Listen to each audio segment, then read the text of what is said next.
Le 2 novembre 1979, porte de Clignancourt, Jacques Messrine est tué par des policiers de la brigade anti-gang. Les défenseurs reconnus des droits de l'homme et quelques voix isolées s'interrogent sur les circonstances de cette mort. Mais l'opinion, elle, ne s'émeut pas. L'ennemi public numéro 1 n'est plus. L'ordre est retrouvé.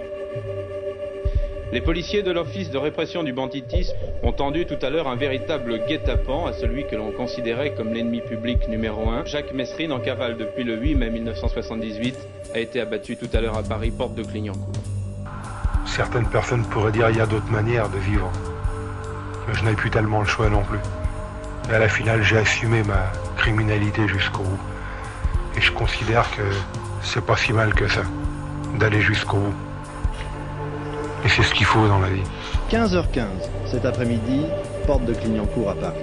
Au milieu de la circulation, une fusillade éclate. Une voiture grise s'immobilise, criblée de balles.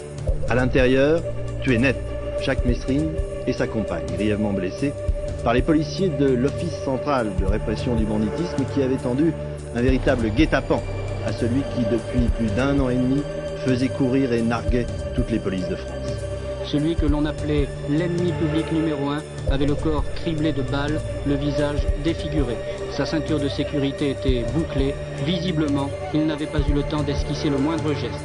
Sur une aile de la BMW, la perruque rouge que portait Messrine, son dernier déguisement. Sur place, les témoins le confirmaient, la fin de Messrine n'avait duré que quelques secondes. C'est ici, au milieu de cette place de Clignancourt, que Jacques Messrine a été abattu. À 15h, sa BMW marron se confine à la circulation. 2 camionnettes de déménagement la bloquent à l'avant et à l'arrière.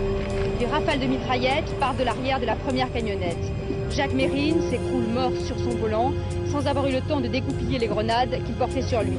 Rien n'avait été laissé au hasard cet après-midi. Tous les grands patrons de la police étaient là. Monsieur Ducré, patron de la PJ de Paris, le commissaire Broussard de l'anti-gang, et ils ne cachaient pas leur satisfaction.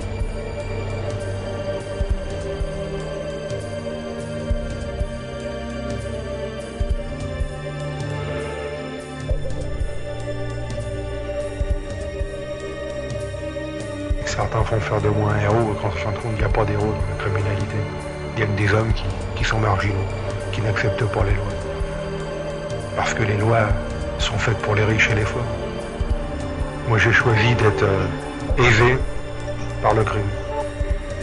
Parce que même si les policiers m'ont tué avant que j'aie le temps de mettre la main sur mon revolver, si j'avais eu le temps de mettre la main dessus, je m'en serais servi. La seule chose que je sais, c'est que je suis dans une cellule dont on ne s'évade pas.